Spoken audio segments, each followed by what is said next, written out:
Live from the Score Atlanta television studios in North Atlanta, this is Georgia High School Sports Daily, powered by IBEW Local 613. All right, welcome back to Georgia High School Sports Daily. Appreciate you guys tuning in. I'm Najee Wilkins along with Craig Sager. We have an action-packed show for you guys today. We're going to do our boys basketball rankings in segment 3. We're going to talk to Alan Long of BSN Sports, get the latest with their partnerships, and obviously slam dunk and three-point contest. We'll have a fast break headlines. We'll have Hayden on for his high school hits as well, and then we'll talk to Prince Avenue Christian's new head coach, John Richt. But Craig, I was scrolling through my phone, and I really wanted to get your opinion on this. I seen it late last night, and I know soccer season is around the corner, but I wanted your thoughts on Atlanta kind of being the mecca in the sense of what's going on with soccer. We know next year is the World Cup, right? But this year, this summer, they're going to have a whole bunch of great club teams coming here in Atlanta to play. Like you're going to have, obviously, Inter Miami, Seattle Sounders. You're going to have Chelsea, Manchester City. What's just your thoughts on Atlanta? Obviously, Arthur Blank, and just the foundation of everybody just making kind of soccer one of the main things here and showing the love and the culture here in Atlanta. Yeah, so soccer has always been, I would say, maybe hidden under the fact that people consider Georgia to be such a great football state. But one of the things that was so crucial in landing the semifinal games for the World Cup, becoming a host site, was the support that Atlanta United had when they first debuted as an expansion franchise. Arthur Blank, Darren Eales, all those people at Atlanta United, they had such a bold vision to hit the ground running as an expansion franchise, use a model in terms of getting players from South America, young talent, farming them in your your developmental programs, and then selling them. So they turned it into a profit model. Other franchises that were starting were able to expand. So they helped grow the entire MLS. Then the fact that they set every single attendance record that first year, even when they were at Bobby Dodd, then at Mercedes-Benz Stadium, that period of time was so huge in getting Atlanta, just securing those deals. They had the venues, but showing that they could break the records throughout that first initial season, it just made it undoubtable that this is a soccer town. For sure. And obviously, as you mentioned, it's a soccer town. My last thought on this, Craig, and I want to get your opinion too. Would it be in a soccer town? Do you think that this can benefit, obviously, Atlanta here in the future? Like when we see teams getting on things, ahead of time. Same thing with flag football. We see, obviously, Atlanta Arthur Blank Foundation doing the same thing. But do you think them getting this head start here in the U.S. can really help them beneficially long term, especially attracting players from overseas? Yeah, it's going to be huge. So the Atlanta Metro Chamber of Commerce, they've actually been selling Atlanta to the world for over 100 years with all these major sporting events. There was huge support for them behind the Olympic Committee. But we've talked about it. This 2026 World Cup in Atlanta, I think it's going to be the biggest thing that's ever come to the city. It's going to be, fans from all over the world. And then you see how much the city has grown since the 90s. And then, even areas like over where you live over in like the Peachtree Corners area. We're in Roswell right now. You look at up in north Forsyth County, south of Atlanta. The entire metro area is going to be packed. It's going to be a party. 2026 is going to be huge. It's not that far away. People should start to get excited about it right now. 100%. Yeah, I am formerly of Peachtree Corners area. Now I live in Hampton, so a lot of fun, a lot of great people out there. But, Craig, last thing before we get to our fast break headlines, I didn't get a chance to ask you yesterday, so I got to ask this. What were your thoughts on the Super Bowl? I thought, to me, physically, there's a lot of talk about the Philadelphia Eagles, how they have a lot of Georgia players. To me, it just looked like they beat them at the punch of attack. It's like they almost stunned them off the line of scrimmage. And, I knew the game was over in the first, probably the first quarter. Really? Yeah, and it was just because of, the physicality. It's when you are holding a 10-1 advantage in first downs, that's getting it done on both sides. That's your offensive line establishing themselves, and then you coming up on third down. So I just thought the physicality, and that comes from low pad level, the size advantage. They just came off and they hit the Kansas City Chiefs, and then that just threw them off. Kansas City's so good at running the tempo, getting their timing with their motions. But when you're prepared, you come off the line and you physically hit them right in the helmet, right in the ear hole, right in the face mask. We saw what happened.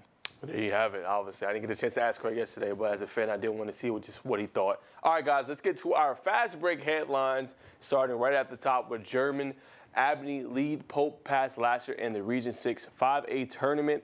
The Pope boys outdueled last year 51-48 to open Region 6 5A tournament. Stanton German led Pope with a game-high 20 points, including 2 free throws in the final 5 seconds to secure the victory Drew Abney finished with 17 points and 3 3-pointers while going 6 of 7 from the free throw line. Lassiter saw TJ Schinkel score 19 points with 5 3-pointers, though his potential game-tying attempt went off the back of the rim. As time expired, Lassiter trailed by 6 points and built a 5-point lead in the third quarter before Pope rallied and closed out the win. Pope will play Sprayberry tonight. Really happy for them. We saw they had the injuries over the Christmas break. They lost, I think, 11 straight after really they looked like the team that was going to win the region, so that saved their season, gives them a chance to make the playoffs. Huge win. Great job for the Greyhounds stepping up. All right, we're sticking in Cobb County. This is actually one of the hottest teams in the state right now. The Walker boys, they defeat Mount Bethel for a 13th straight win. Anderson Carey dropped a team-high 19 points as the Wolverines earned a Region 5 Division I victory. King Daniel Hernandez had 17 points and 5 assists. Sean Nails finished with 13 points, 8 rebounds, and 5 assists. And then Xavier Berry added 9, so almost 4 guys in double figures right there. Walker is now 22-3 on the season, 15-0, and they will host their first game of the Region 5 tournament tonight against the winner of Kings Ridge and Mount Perrin, 2 teams that they've already beaten this season. All right, headline number 3, St. Pius girls basketball is heading back to the state tourney for the 15th straight season. The Lady Lions defeated Lithonia 48-35 in the quarterfinals of Region 5 Class 4A. The girls' Region 5 quarterfinals, that was the round they squared up in, 48-35. And now they will continue and advance, but they have an opportunity to secure home court and a number 1 overall seed out of the region. Sophia Pierre had 17 points, and then Megan Snipes 8 points. Mabry Dixon and Annabella Sheridan had 6 points each. Overall, great team effort, and then defensively, you see holding them just at 35 points. There you have it. All right, let's go to our next headline. McEachern Chase Lumpkin continues to impress. He was named Region 3 6A Player of the Year. He capped off a great season leading the Indians in scoring and has become a go-to optional offense for the Indians. Lumpkin has established himself as a top player in the 2027 class and will be one to watch, obviously, this postseason and beyond. So, obviously, a shout-out to him and what he was able to accomplish on the court this year. He's a lot of fun, and I've seen him a couple times this year, and I've been thoroughly impressed, and I think he continues to add to his game. He can get on the heater, you know, when he has it going from three-point range, and then his other parts of his game, not just a shooter, but can put the ball on the floor and be a shot creator and create offense, not just for himself, but also his teammates, which makes McEachern scary. But we'll have more on that later with, obviously, our basketball rankings, so stay tuned for segment 3.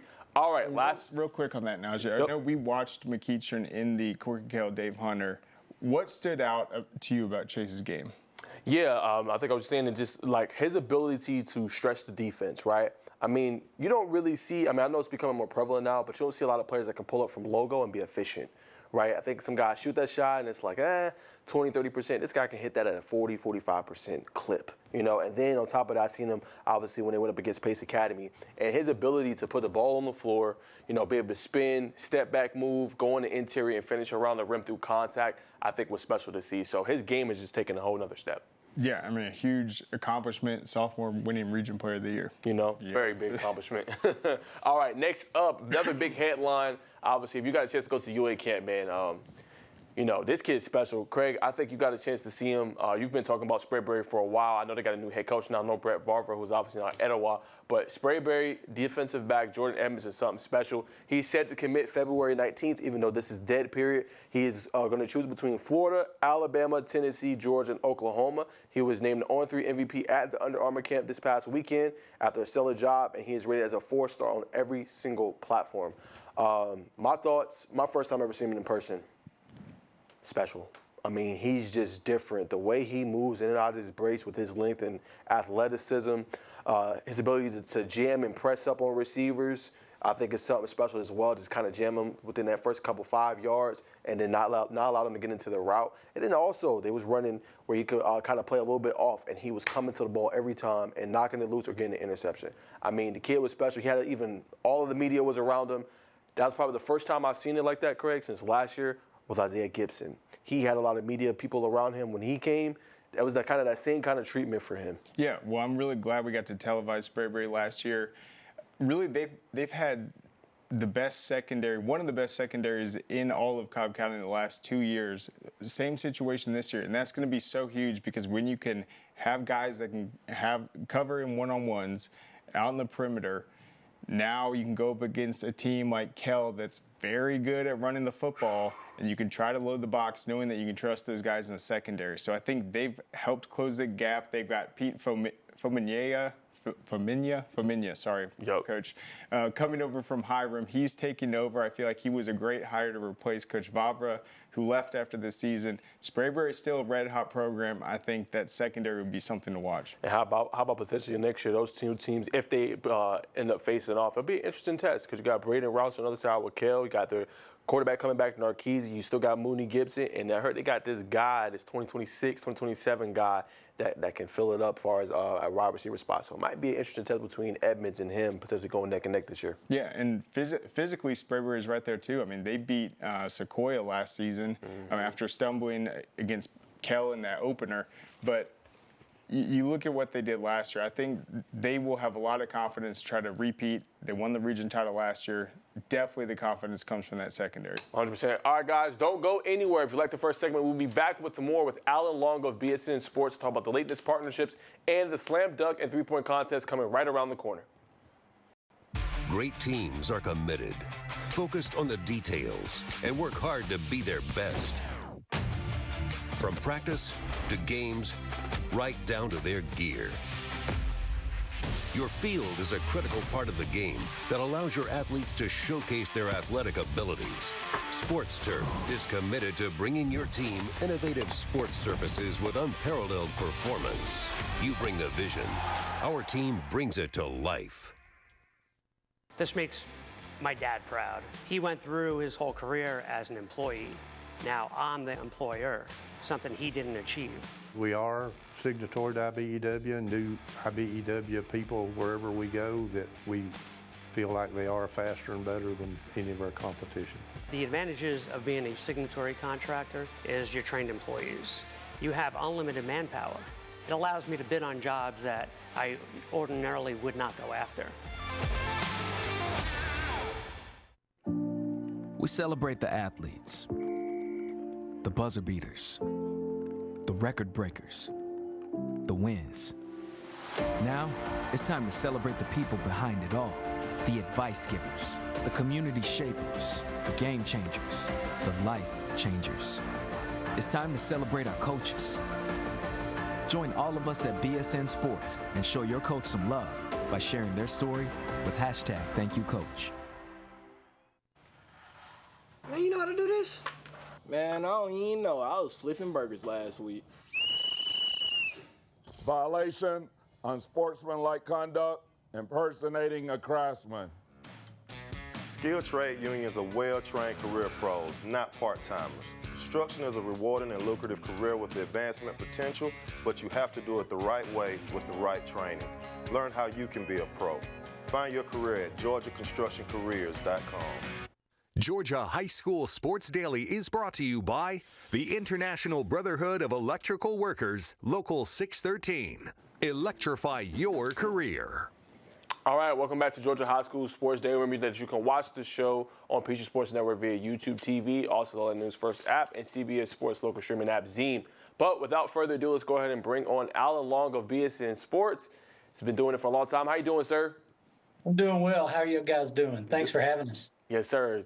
Thank you so much. So, obviously, a great career. Before we get into everything with BSN Sports, obviously, you were formerly a principal, right, at Jefferson City. You obviously come over to BSN Sports, and you continue to move your way up. Now you're coming on 5 years with them. Obviously, you're an area manager now. So, just talk a little bit about your role and what you've been up to with the company.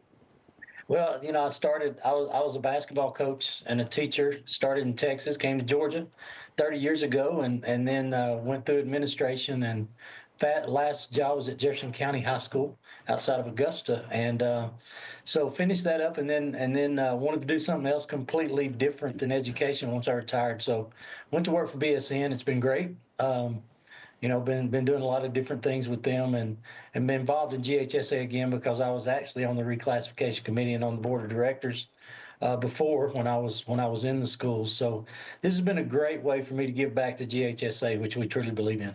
And speaking of GHSA, just talk about your partnership with them and obviously high school sports that's at the catalyst and really at the center of everything you guys do. So why Georgia high school sports? Why do you guys continue to want to be involved and continue to elevate the sports? Yes, sir. I think it's important for us in BSN in Georgia, and you'll find that across the nation, a lot of our BSN schools are involved in their state associations. But for us in Georgia, it's been great because GHSA and the people that are involved in it, and I've known some of these guys 30 years, the Earl Etheridges and Jesse Cruz and those guys have been involved for kids for years. And then obviously with Tim Scott starting, Robin Hines, who was there, Dr. Ralph Swearingen, who the basketball tournament's named after, was the guy that I worked under when I was there. But the opportunity to give back to that group and be associated with that group of people and that class of an organization, that means a lot to us at BSN. And we value that partnership a great deal because of the people involved, because it does support students and it supports athletics in Georgia. So that's huge for us. And then obviously we're going to talk about some of your sponsorships here. I'm going to let Craig ask you about the slam dunk and three-point contest, but I want to ask about your partnership with Georgia Elite Classic. I mean, the last few years we've seen the difference in the jerseys, right? Just kind of being to a better standard, in my humble opinion. We've seen the apparel. The kids love it. They're always wearing it. Just talk about the partnership with Georgia Elite Classic. Well, that's been a great one, and we've worked together with George and some of the others there to design different things for the kids because, we can say kids love swag, but adults love swag. Everybody loves swag. So we've done a really good job with our uniform thing, making that better for every all-star team. Everything they're doing and involved in there, we try to make that better and better for them, plus what we're doing for the kids. And it all, it's all something that they can take pride in, be honored for what they do on and off the courts and fields. And, just that's something we spend some pains with because we want it to be great for them. And I think we've done a good job again of that this year as we get ready for these contests. And then, Alan, you talked about working with the GHSA. You also work with a lot of different schools, giving them the apparel they need. But you guys have stepped up more so in the sponsorship field, and that allows you guys to actually give back, support some great events like the slam dunk, three-point contest. What have you seen just with the overall brand growth and being able to have these sponsorships and give back to the state? Well, I think it's helped us with the brand growth. Our brand growth has been great in Georgia. It's been great, obviously across the nation. But one thing that's helped us in Georgia is our involvement with GACA, GADA, with the athletic directors, with the Coaches Association, which Craig Davis does a great job, and obviously the GHSA, which does everything, to support kids and support what they do. So it's really helped our brand to grow, being involved in that. And we want people, we want parents, we want students, we want the general public and all the communities, because schools are about communities, and we want those communities to know that BSN supports that, along with all the other things that we do. Obviously, we're a business that's there to make money, and we try to provide a great product for what we do. But we also want to show that we're going to give back, because it's important to give back to these communities. One of the things that people say is, we're national, we're very big, we're all that, but we work really hard. We have 74 sales pros across Georgia that work really hard to be in the communities. And, we don't necessarily bring you to the store. We bring the store to you when we come in, and we try to we have people in every community. So community growth is important. Anytime you're involved with school communities, the communities is the core. And so we try to make sure that we're in there, make sure we're supporting all these things and doing everything we can to help coaches to spend more time with their players, and players be as successful as they can.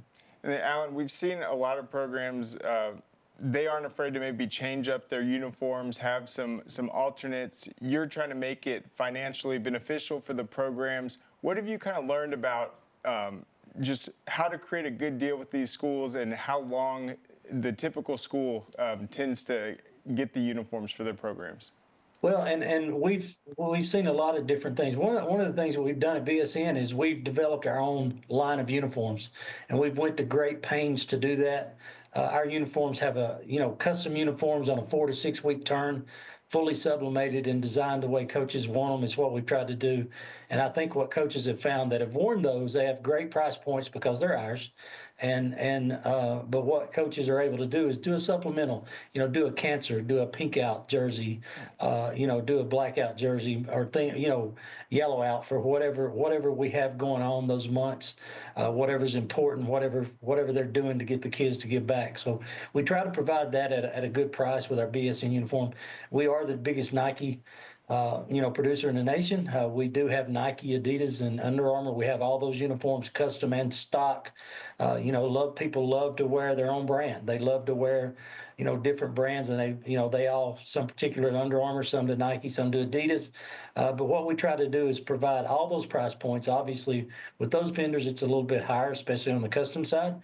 But what we try to do is provide through our BSN uniforms another great alternative. And I think as coaches around the state have seen them more and more and used them more and more, they see what a great product it is. And it provides them a great price point and a lot of variety. Because really what we want to do is give coaches a lot of variety, a lot of price points so they can make decisions. Because these are decisions coaches are making some 3 to 5 years. Uniform, a lifespan's 3 to 5 years. They want to get that kind of use out of them.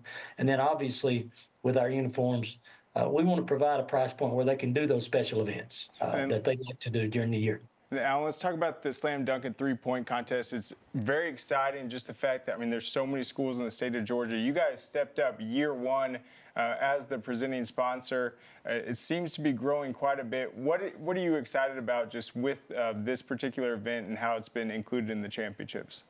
Well, I love what they do. Doing the adaptive game is always a big thing, and I love watching that every year when the kids in the wheelchairs get out there and they do the adaptive game. But what they've done with the dunk contest, last year we had some people. Our tallest guy didn't win it. It was a guy that just could just really get up. So what we found through this is it's giving the kids an opportunity to showcase some ability they have as individuals. Because let's face it, and I used to say this as a coach, we're going to make about 83 to 80 to 90 trips up and down the floor, and there's going to be 1 or 2 dunk opportunities. Let's learn to hit the three, and let's learn to hit the layup and the free throw. But this gives them an opportunity to showcase that. People love it. We've found that the fan base shows up a great deal for the dunk contest and three-point contest. But the dunk contest, they show up. We give them, a little flyer that opens up so they can rate them 7, 8, 9, or 10. And the fans like to get involved in doing that. Plus the judges do it. And the three-point contest is pretty amazing because we have the co-ed three-point contest, which is an amazing thing to watch. And we got some kids around the state that can shoot the ball, but we got some girls around the state that can flat out shoot the ball. So we have a girls 3-point contest, we have the co-ed 3-point contest, the male 3-point contest, and then obviously the dunk contest is extremely popular. But we've seen a great growth in these when we started it with GHSA, and they have been great support of this, wanting to do something a little more special for the kids and pull some kids in to get on the floor that maybe didn't make the state tournament. Last year our winners didn't get to the state tournament. This is not just for kids to get to the state tournament. It's for any kid across the state that wants to register and come down and do it. So I think that's a great thing that Georgia High School is doing. We love partnering in it, and we are really loving watching the growth. We got some more swag for them, doing a little different with the swag. We've got some new brands this year for the dunk contest and three-point contest. It'll be on the shirts and stuff that are giveaways. So we're excited about it. 100%. Well, Mr. Lawrence, all the time that we have, I want to say thanks so much for your partnerships and sponsorships, obviously with our great brands here, with Score Atlanta, Georgia League Classic, and so many more. And wish you nothing but the best, and can't wait to see the slam dunk contest and three-point contest. Absolutely. Well, thank you guys so much for what you do and having us on. Yes, sir. Anytime. All right, guys, there goes Alan Long. Coming up, we will have our boys basketball rankings with some interesting developments there. Craig has it all. We'll talk about it right here on the Peachtree Sports Network.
Georgia High School Sports Daily is presented by GeorgiaConstructionCareers.com. Transform your future today.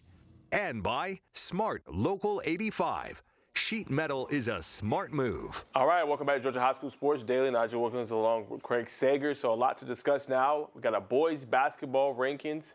So Craig, we ain't gonna waste no time. We're gonna go ahead and pull up the 6A rankings here real quick. Craig, you've made some changes that I want to ask and talk to you about. So top 3 looking good. Grayson, Wheeler, McEachern, no disagreement there.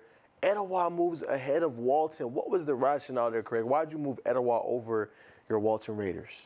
One, I like the way that they have made adjustments in their games. The fact that they had that great comeback against Wheeler.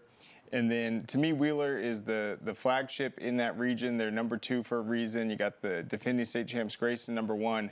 Etowah was able to go toe-to-toe. I think that they're a team that knows their identity. They know what they do well, and they're going to force teams to play to their game.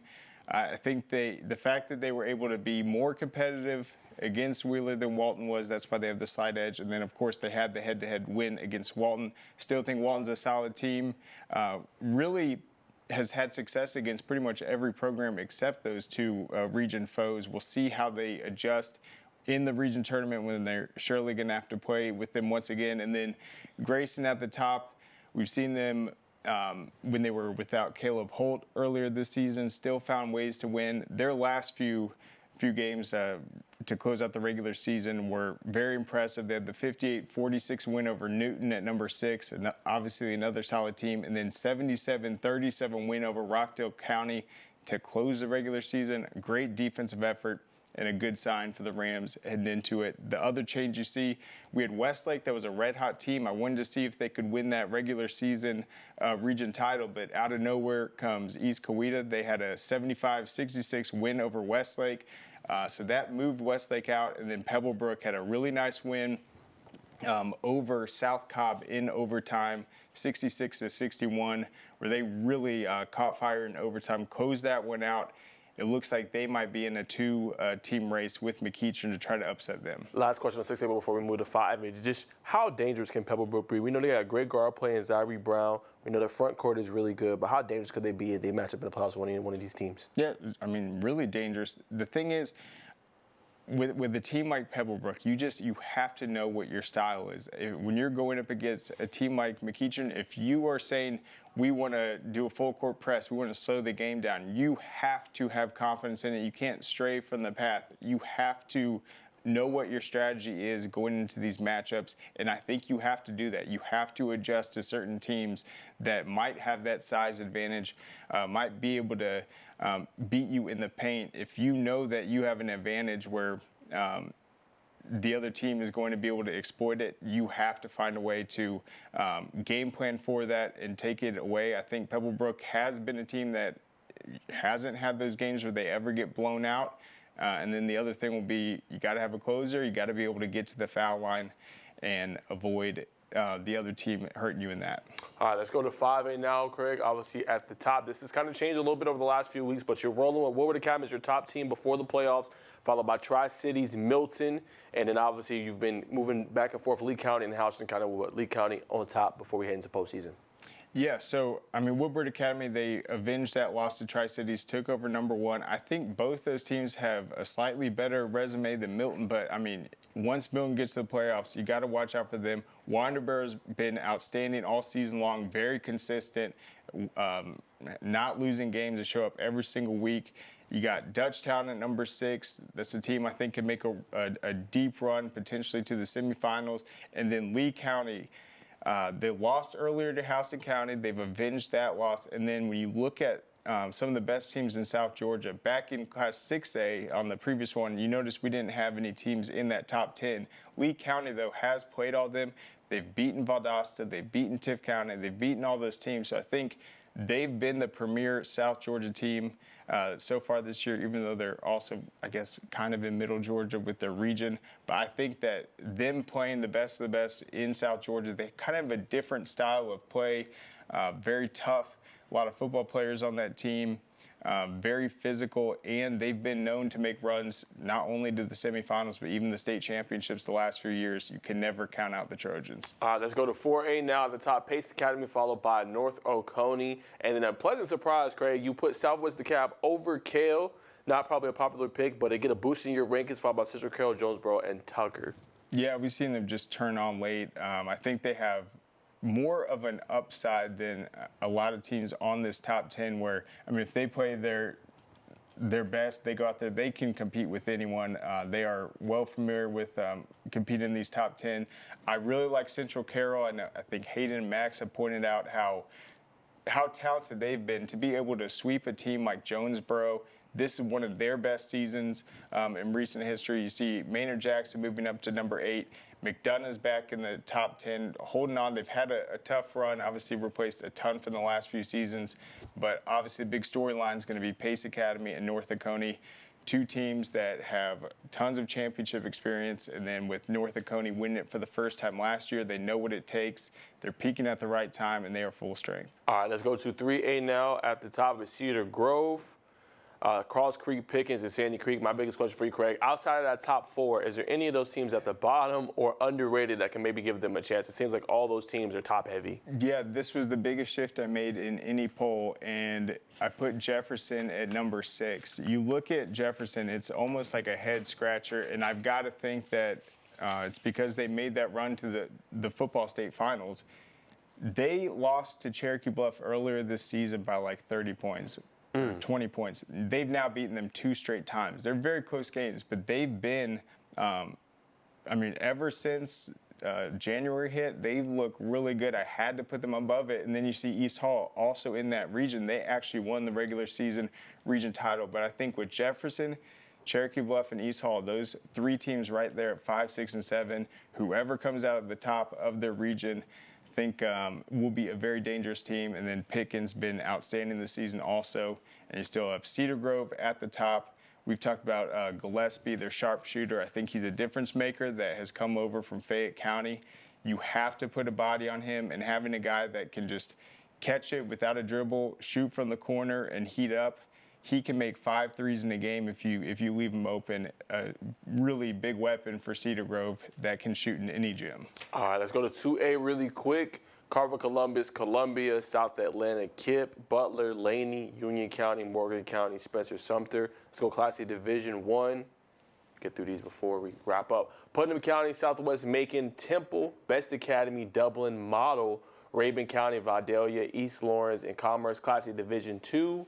Savannah, McIntosh County Academy, Randolph Clay, Calhoun County, Taylor County, Macon County, Manchester Treon, Clinch County, and Greene County. And last but not least, Class A through 3A private, Holly Innocence, Green Forest Christian, North Cobb Christian, Walker, Calvary Day, Mount Bethel, Padea, Great Atlanta Christian Heritage, and St. Francis. Quick questions for you, Craig. I know we had to kind of speed through that.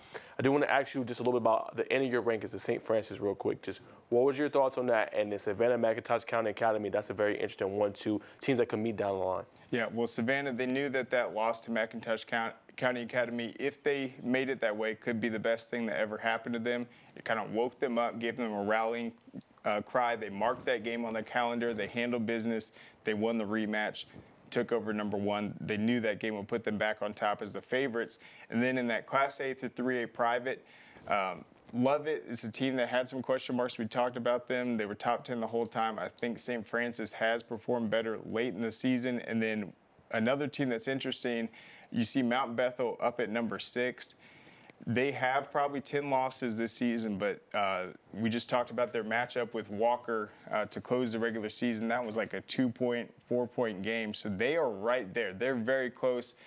They've had a lot of games that are single digits where they haven't been able to come out on top. But if they get going, if they have that one big upset in the playoffs or in the region tournament, I think that can carry them over into multiple rounds. 100%. Well, all right, guys, so we're going to conclude our boys basketball rankings. Coming up in segment 4, we will talk to Prince Avenue Christian's new head football coach.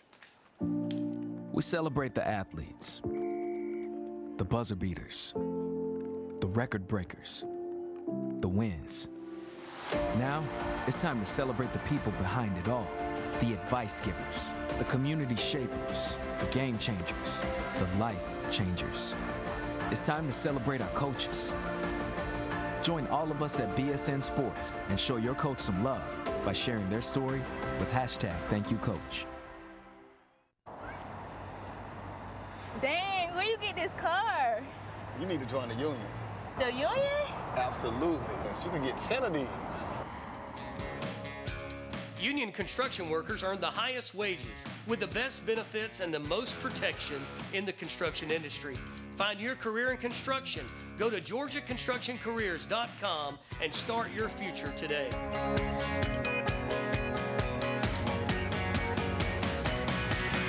A journeyman with Local 85, when you turn out, you can be hitting 6 figures. Hey, I have your back, you have my back. We're gonna do this together. We're one for all for one. College just wasn't for me. Let's look into actual career jobs that wouldn't take college, where I wouldn't, lose money and all that. Instead of losing a lot more money at the end, why not make money and make more money at the end?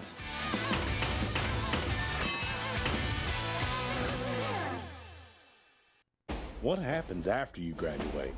Will you go to the next level? Will people have your back in the heat of the battle? Will you still train like a champion in pursuit of greatness?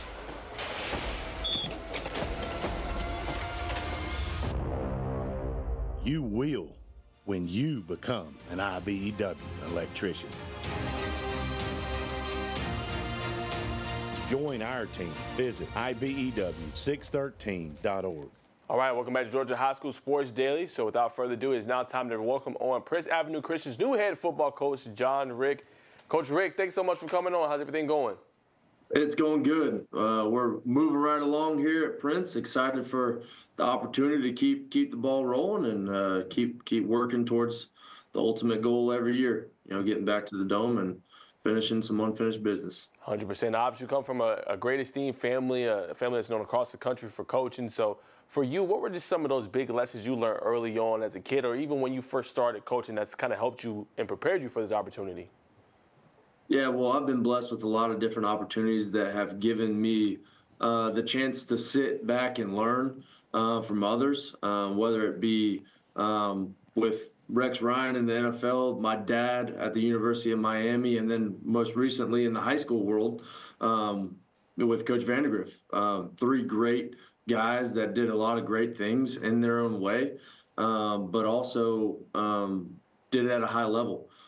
So it's been a great opportunity to sit back and learn from those guys. But, learning just the high school game is a whole different aspect from even the college and NFL world. A lot of people don't understand the intricacies of the differences of each league in different places. And that's one thing that I've been blessed with, the opportunity to learn from Coach V the last couple of years, is just kind of how the high school world works, how to communicate with players, how to communicate with parents, how to, work through the system of a high school. And then the ball is ball, which, kind of differs between each level, but ultimately, learning how to communicate within the world of high school football has been one of the biggest things that I've had to transition into, and especially now as I'm working into this role. And then speaking of communication, you obviously, like you said, you have to communicate with these players, the parents, the community. So I want to ask you a little about the community. Every year you guys have so much, when you guys make it to the Dome, so many of your fans, so many of the parents are just coming out to support this group. And you guys travel. I don't know if you remember, but this past year you guys played in the Court Kell Dave Hunter Classic at West Forsyth, right? You guys are all the way in the Athens area, and you guys had so many people come just to support. So what makes that Prince Avenue Christian community so special, where they support anything you guys do in any sport? Well, it's an awesome tradition. It's a great place where a lot of people expect a lot of great things. But ultimately, the fun part is we get to live up to that expectation week in and week out. We talk about with the boys, it's not about, we don't look forward to the lights. We look forward to the process and what it takes for us to get there, so that when we get under the lights, we're ready for the opportunity. ready for the chance to make plays, ready to win ball games and earn the right to do those things. So having the community that we have that travels, that loves being a part of who we are and the tradition of who we are, really makes a difference. And it's awesome because at the end of the day, it's home for me. It means a lot to me because I was here when this program started, and we were traveling around, going around, getting our tails handed to us in a lot of ways. But as a player, and so now to see where it's grown and where it's become a huge part of this community and a really fun part of this school and the atmosphere that's been created. And then my last question before I throw it to Craig, I just want to ask you about just the next steps of the process for you, right? Obviously, spring is practically here. I know it doesn't feel like spring outside, but the spring sports are just starting, and obviously, you guys are going to start ramping it up with workouts. Will you guys have spring practice this year, or will you have a game? What's kind of next in the process for Prince Avenue Christian? Yeah, we'll definitely have spring ball, spring practice. Excited to get our coaching staff just solidified. A lot of these guys have been here, have been a part of this winning tradition for the past couple of years with Coach Vandegrift, and I don't expect a whole bunch of change. But with that being said, we're excited to get everybody here, get solidified as to who we are as a staff, and sit down and really go through the program exactly how we want it to be laid out and how we're going to go and attack things. But we'll have spring ball. We'll do a inter-squad scrimmage like we always do, and then we'll play that game at the beginning of the year. Mainly because we're expecting our baseball team, our track team, our other sports to do so well, and our guys playing so many of those other sports. So we're looking forward to getting who we can get out there, but also just carrying on what we do. Not a lot's going to change. That's the blessing of having a coach that's been within the same system and moving on with that. It creates a lot of momentum going forward. It's not a big surprise to these kids. They know, when they come in zero period in the morning, it's the same coach sitting there waiting for them in the morning, and we're going to do the same things. We're going to get ready the same way, prepare a lot of the same way, and spring ball will come, and we'll get ready to get to work and put the pads on and see what we got for next year. And then, Coach, you mentioned going to Prince Avenue Christian when they were first kind of establishing themselves. I think you graduated in 2008. Now, obviously, Prince Avenue Christian is kind of a household name, a really big position, big job. How proud are you just to be able to take over the program, knowing just where it's come from and how much work has been put in over those years? Yeah, it's funny. When you get in office, you get to bring stuff in. And one of the things I brought in was my helmet that I played in when I was at Prince Avenue. And the boys have been coming in all day today, and they're like, "You played in this?" And I'm like, "Yeah, that's what we played in." They're like, "Wow, I'd have so many concussions." I was like, "We're just tougher back then." But it's been really, really a cool blessing to be back here the past couple of years, really seeing, where we used to practice is now a beautiful softball field. Where we practice now is a full turf or grass field where we used to practice on mud.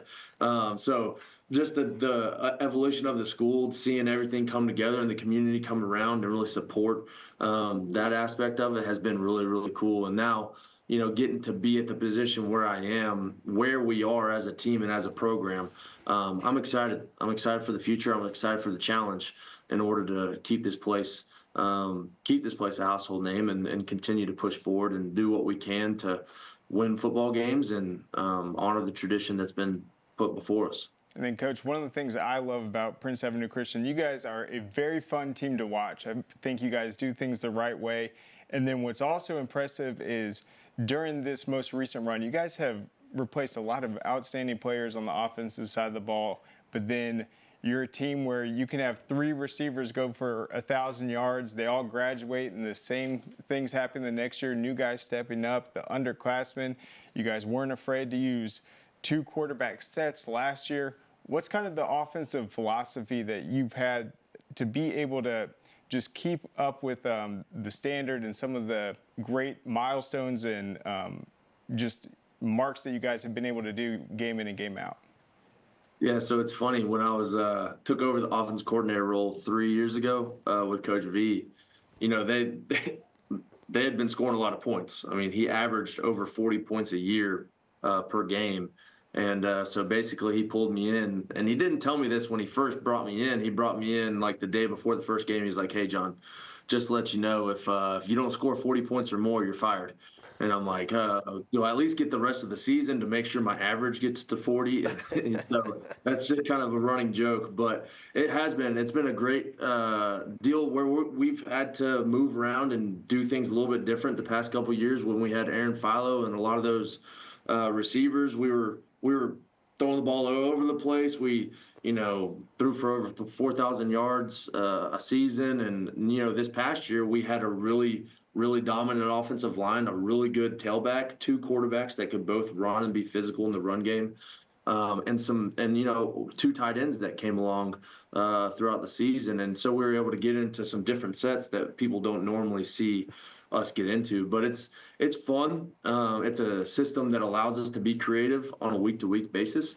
A lot of principles and rules are taught at the very beginning so that we can be multiple later on down the year. And so it's a fun offense to be able to build off itself and create ways to get guys into positions where they're most comfortable and most natural at making plays.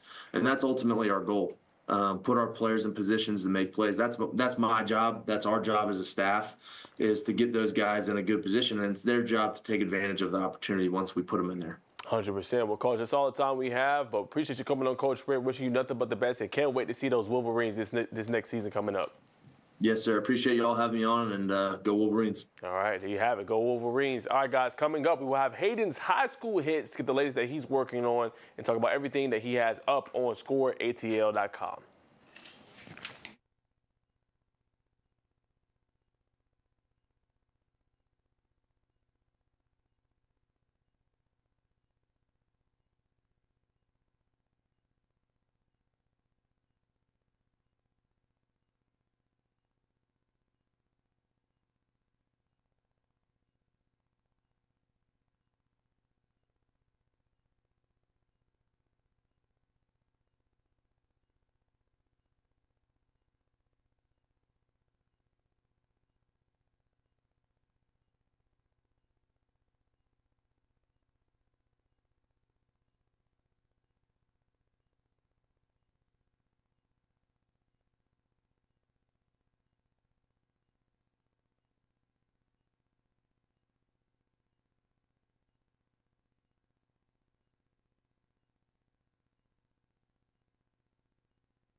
All right, welcome to the final segment of the show. Najee Wilkes along with Craig Sager, and we welcome on our guests often that comes on our show, obviously Hayden Gilbert. He's been doing some great things with Score Atlanta, obviously, and had great stories that come out. So I want to ask you about Tatnall County. You highlighted them in your blog, your two-way blog. Boys and girls, I believe they're in our rankings as well. Talk about that a little bit, Hayden.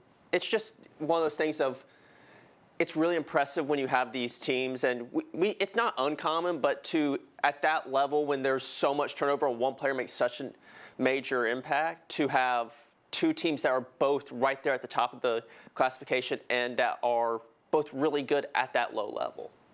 100%. And what's your take on just what they can do this postseason? Do you think either one of those teams can make a run? I think they can make a run.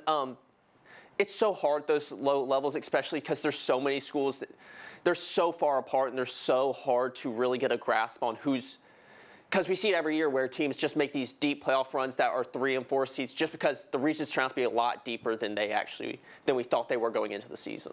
Very true. And then obviously, Hayden, you're in charge of the soccer rankings. You came out with your girls' rankings here recently. So me and Craig talked about, early on in the show how Atlanta has kind of become like the mecca. They're kind of the pioneers coming so here in obviously all the U.S. when it comes to soccer. So what's your thoughts real quick on that? And then second question to that, just your rankings overall. Any teams that we should watch out for?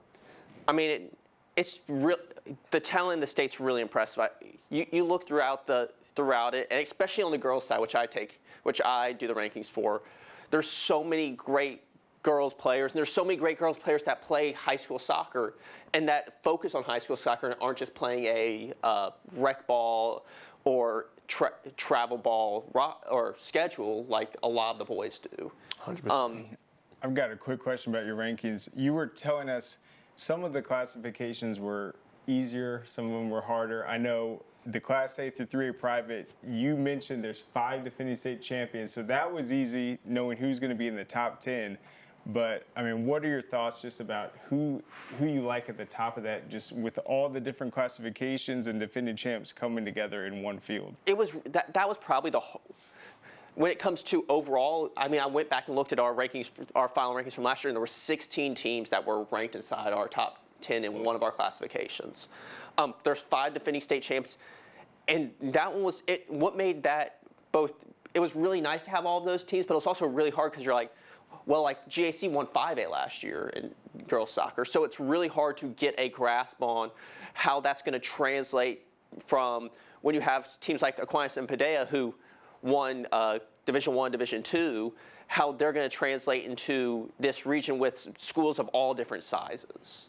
Yeah, right. And then some of them, they won 5A by being maybe a high-scoring offensive team. The other teams won 2A by being defensive the entire time. So it will be really interesting to see. 100%. And then do you have any takers for West Forsyth in 6A? So that's really tough. I think you look, there's 5 really good teams. I think West Forsyth, Harrison, Walton, Buford, North Gwinnett. And as of right now, I think that those are the proven teams, while some of the teams below that, like Mill Creek, Campbell, are teams that could be really good, could make a run, but they still have to prove it. I mean, it could be like a run like Denmark did 2 years ago, where Denmark won the state championship, and they kind of came out of nowhere. But right now, I think if you want to be the man, you have to beat the man. West Forsyth's won 3 of 4 championships. Until someone comes out and proves that they can beat them, I'm going to stick with West Forsyth. And then last one, let's throw it back to Craig. Just Class A to 3A private, I feel like that is so loaded, so many great teams, 5 state champions in that classification. What's your thoughts on that? It's going to be really interesting to watch overall because, one, we're not going to get, with most of these classifications, you get a lot of play between teams. So like in 5A, Laster and Pope I have at 2 and 3, and they're going to have to play each other in the region. There's going to be a lot less that in 1 to 3A private because they're split over 3 different classifications. So it's going to be interesting during the regular season. It's going to be even more interesting as they get into the playoffs and they get into the state tournament because you're not dealing with teams that have played lots of like opponents. And then yesterday we were kind of dwelling on the fact that football season's over. I think it's something like 140, 150 days away. But you were pointing out that, I mean, this is actually one of your favorite times of the year. I know it's probably not the favorite for football players. They don't like the offseason. It's tough. It's brutal. What do you just like about this part of the offseason and how it prepares you to kind of see what's going to look like in the season? I like to see well, we're getting to track season. I really like track season. I think it's really good for football players, and you get this idea of what these players are and what especially some of these young 27s that haven't played a lot going into their junior years, 28s that are going into their sophomore years, and you can see the potential they have. And then you get into spring practice and you get to just see these coaches build these rosters and fill the holes, hide the holes, and get into spring football and then into summer football. And what do you think of the Teddy Gerard transfer news that broke on Monday? I think it's really interesting. You look at it, he leaves North Cobb Christian after helping them get to the semifinals, and now he's going to North Cobb, which is always so good and so physical in the regular season, but I don't think they've had that really high-level pocket passing quarterback, even with someone like Malachi Singleton, where you're like, he's a great quarterback, but he's not an elite passer. There you have it. Obviously, big news there. And as I've already told Craig, and Craig knows, that's the matchup to watch this year, North Cobb versus Walton. I'm sure that should be televised. Somebody should pick that up. That would be the matchup to watch for, obviously, with Walton and everything they got. The Ward brothers, obviously, Pearson DeGala, and so many more. But, guys, that's going to do it for today's show. We will see you guys same place, same time, 12 to 1 p.m. right here on the Peachtree Sports Network. Hey, is the power off on this? I don't know. Just take it off. Safety violation, unsafe work conditions. In the construction trades unions, safety is our highest priority, and we train you to recognize and speak out on unsafe working conditions so that everyone arrives and goes home safely. Learn about careers in construction at GeorgiaConstructionCareers.com. Beginning the morning you opened your eyes, we spent every waking moment preparing you for the day you'd leave our nest. Whether it's driving to practice or helping with homework, it's all prepared you for, what am I going to be when I grow up? Will you be ready? After much thought, I made my decision to take my talents to the IBEW Local 613. The International Brotherhood of Electrical Workers is not simply a job, it's a career. Visit IBEW613.org to begin a new future today. We celebrate the athletes, the buzzer beaters, the record breakers, the wins. Now, it's time to celebrate the people behind it all. The advice givers, the community shapers, the game changers, the life changers. It's time to celebrate our coaches. Join all of us at BSN Sports and show your coach some love by sharing their story with #ThankYouCoach. Are you interested in becoming a deputy or a jailer? The Gwinnett County Sheriff's Office is hiring and looking for individuals passionate about protecting and serving their community. If you are 18 years or older, join our team by visiting gogcso.com for more information. Gwinnett County, together we can make a difference.